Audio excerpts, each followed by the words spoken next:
Praise Lord. ദൈവത്തിൻ്റെ ധന്യവും ശ്രേഷ്ഠവുമായ തിരുനാമം വാഴ്ത്തപ്പെടുമാറാകട്ടെ. ഇന്ന് രാത്രികാലം faith light media YouTube channel കൂടി എന്നെ ശ്രദ്ധിക്കുന്ന എല്ലാ ദൈവമക്കളെയും ദൈവം ധാരാളമായി അനുഗ്രഹിക്കുമാറാകട്ടെ. സർവ്വ ഐശ്വര്യങ്ങളാലും നിറയ്ക്കുന്ന സർവശക്തനായ ദൈവം അവിടുന്ന് അത്ഭുതങ്ങളെ പ്രവർത്തിക്കുകയും മാനിക്കുകയും ചെയ്യുമാറാകട്ടെ. ഇന്ന് രാത്രികാലത്തെ ദൈവിക ചിന്ത, കർത്താവ് വൻ കാര്യങ്ങളെ ചെയ്യുവാൻ ഇടയായിത്തീരും. നമ്മുടെ ജീവിതത്തിൽ പല പരാജയങ്ങളും ശൂന്യതകളും അനുഭവിക്കുമ്പോൾ സർവശക്തനായ ദൈവം വ്യക്തമായി നമ്മെ ഓർമ്മിപ്പിക്കുന്നു. ആമേൻ, അവൻ വൻ കാര്യങ്ങളെ ചെയ്ത് മാനിക്കുവാൻ തക്കവണ്ണം ഇടയായിത്തീരും. പലപ്പോഴും മനുഷ്യന് ചെയ്യാൻ കഴിയാതിരിക്കുന്ന സ്ഥാനത്ത്, മനുഷ്യൻ പരാജയപ്പെട്ടു പോകുന്ന സ്ഥാനത്ത് സർവശക്തനായ ദൈവം വൻ കാര്യങ്ങളെ പ്രവർത്തിക്കുവാൻ തക്കവണ്ണം ഇടയായിത്തീരും.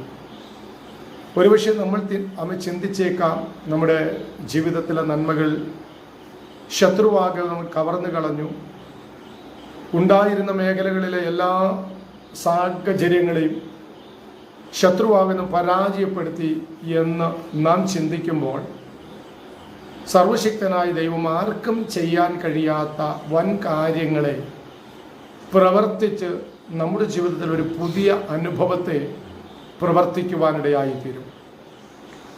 ഉണ്ടായിരുന്ന നഷ്ടപ്പെട്ടു, ഉണ്ടായിരുന്ന സാഹചര്യങ്ങൾ പരാജയപ്പെട്ടു, ഇനി ഒരു തളർത്തിൻ്റെ അനുഭവം ഉണ്ടാകത്തില്ല, ഇനി ഒരു മുളയിടിയിൽ ഉണ്ടാകാൻ സാധ്യതയില്ല എന്ന് നമ്മൾ ചിന്തിക്കുമ്പോൾ, സർവശക്തനായ ദൈവത്തിൻ്റെ മാറ്റമില്ലാത്ത വചനത്തിൽ കൂടി പറയുന്നു, ആർക്കും ചെയ്യാൻ കഴിയാത്ത മേഖലകളിൽ വൻ കാര്യങ്ങളെ പ്രവർത്തിച്ച സർവശക്തനായ ദൈവം നാം അനുഭവിക്കുന്ന പ്രതികൂല സാഹചര്യത്തിൽ നിന്ന് ദൈവം നമ്മെ വിടുവിക്കുവാൻ തക്കവണ്ണം ഇടയായിത്തീരും. അതിനാധാരമായി ഒരു ദൈവിക വചനം വായിക്കാൻ ആഗ്രഹിക്കുന്നു. യോവേൽ പ്രവാചകന്റെ പുസ്തകം 2-ാം അധ്യായം 21-ാമത്തെ വാക്യം: ഭൂമിയെ ഭയപ്പെടേണ്ട, സന്തോഷിച്ച് ആനന്ദിക്കാം, യഹോവ വൻ കാര്യങ്ങൾ ചെയ്തിരിക്കുന്നു. ഭൂമിയെ ഭയപ്പെടേണ്ട, സന്തോഷിച്ച് ആനന്ദിക്കുക, യഹോവ വൻ കാര്യങ്ങളെ ചെയ്തിരിക്കുന്നു. ഇത് പറയാനുണ്ടായ കാരണം, യോവേൽ പ്രവാചകന്റെ കാലത്ത് യഹൂദയിൽ വലിയ നാശങ്ങളുണ്ടായി. വെട്ടുക്കിളിയുടെ ആക്രമണം മൂലം കൃഷിയും സമ്പത്തും നഷ്ടപ്പെട്ടു. വെട്ടുക്കിളിയുടെയും പച്ചപ്പുഴുവിൻ്റെയും തുള്ളിൻ്റെയും ഒക്കെ സാഹചര്യങ്ങൾ മുഖാന്തരം തങ്ങളുടെ കൃഷിയും സമ്പത്തും അമ്പെ പരാജയപ്പെട്ടപ്പോഴാണ് സർവശക്തനായ ദൈവം പറയുന്നത്, നിങ്ങൾ ഭയപ്പെടേണ്ട, ഞാൻ വൻ കാര്യങ്ങൾ ചെയ്യുവാനിടയായിത്തീരും. അവിടെ ദൈവസന്നിധിയിൽ ഏൽപ്പിച്ചു കൊടുത്ത് ദൈവജനം പ്രാർത്ഥിക്കാൻ തുടങ്ങിയപ്പോൾ, ദൈവജനം ഉപവസിക്കാൻ തുടങ്ങിയപ്പോൾ, അവരുടെ ജീവിതത്തിൽ എന്താണോ പരാജയപ്പെട്ടത്, അവരുടെ ജീവിതത്തിൽ എന്താണോ നഷ്ടപ്പെട്ടത്, അവിടെ ദൈവാത്മാവ് ഒരു പുതിയ അനുഭവത്തിലേക്ക് വൻ കാര്യങ്ങളെ പ്രവർത്തിച്ച് യോവേൽ സംവത്സരങ്ങളെ, നഷ്ടപ്പെട്ട യോവേൽ സംവത്സരങ്ങളെ അവർക്ക് മടക്കി കൊടുക്കുവാനിടയായി തീർന്നു. യോവേൽ പ്രവാചകന്റെ കാലഘട്ടത്തിൽ തങ്ങൾക്കുണ്ടായിരുന്ന കൃഷിമേഖലകളെയും സമ്പത്തുകളെയും അമ്പെ പരാജയപ്പെട്ടപ്പോൾ ദൈവാത്മാവ് അവർക്ക് കൊടുത്ത വാഗ്ദത്തമാണ്, നിങ്ങൾ ഭയപ്പെടേണ്ട, നിങ്ങൾക്ക് വേണ്ടി വൻ കാര്യങ്ങൾ ചെയ്യുവാൻ സർവശക്തനായ ദൈവം മതിയായ ദൈവമാണ്. അങ്ങനെയെങ്കിൽ ഇന്ന് രാത്രികാലം എന്നെ കേൾക്കുന്ന ദൈവജനത്തോട് ദൂത് വിളിച്ച് പറയുക, നീ ഭയപ്പെടേണ്ട.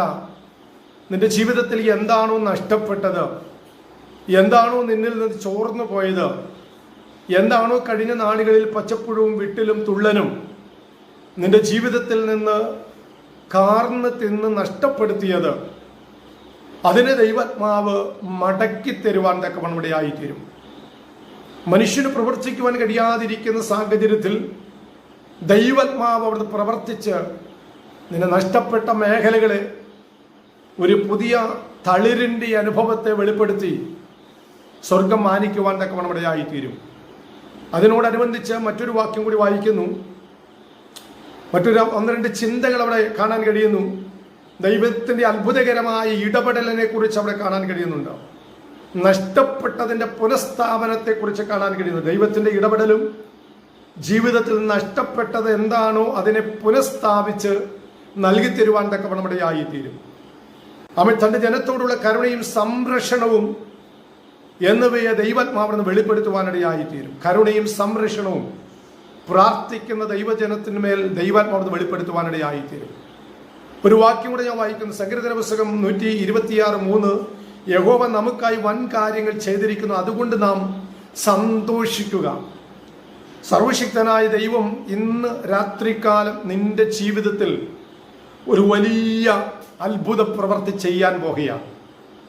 ഇന്ന് രാത്രികാലം ദൈവാത്മാവ് നിന്നെ നോക്കി ദൂത് വിളിച്ചു പറയുന്നു, നീ പരാജയപ്പെട്ട മേഖലയിൽ, നീ ശൂന്യമായി പോയ മേഖലയിൽ, കഴിഞ്ഞ നാളുകളിൽ നിനക്കുണ്ടായിരുന്ന നന്മകളെ ശത്രുവാകനം അപകരിച്ചു കളഞ്ഞ വേളകളിൽ യോവേൽ പ്രവാചകനിൽ കൂടി പറയുന്നു, പച്ചപ്പുഴുവും തുള്ളനും വിട്ടിലും തിന്നു ശേഷിപ്പിച്ച യോവേൽ സംവത്സരങ്ങളെ ദൈവാത്മാവിന് മടക്കി തന്ന് ഒരു വൻ കാര്യം നിന്റെ ജീവിതത്തിൽ ചെയ്യുവാൻ തക്കവണ്ണമായിരുന്നു. നിന്റെ ജീവിതത്തിൽ പരാജയപ്പെട്ട എല്ലാ മേഖലകളും ഒരു പുനഃസ്ഥാപനം നൽകി തന്ന് സർവശക്തനായ ദൈവം നിന്നെ മാനിക്കും എന്ന് ഇന്ന് രാത്രികാലം ദൂത് വിളിച്ചു പറയുന്നു. ഈ ചിന്തകളാൽ സർവശക്തനായ ദൈവം നമ്മെ അനുഗ്രഹിക്കുമാറാകട്ടെ.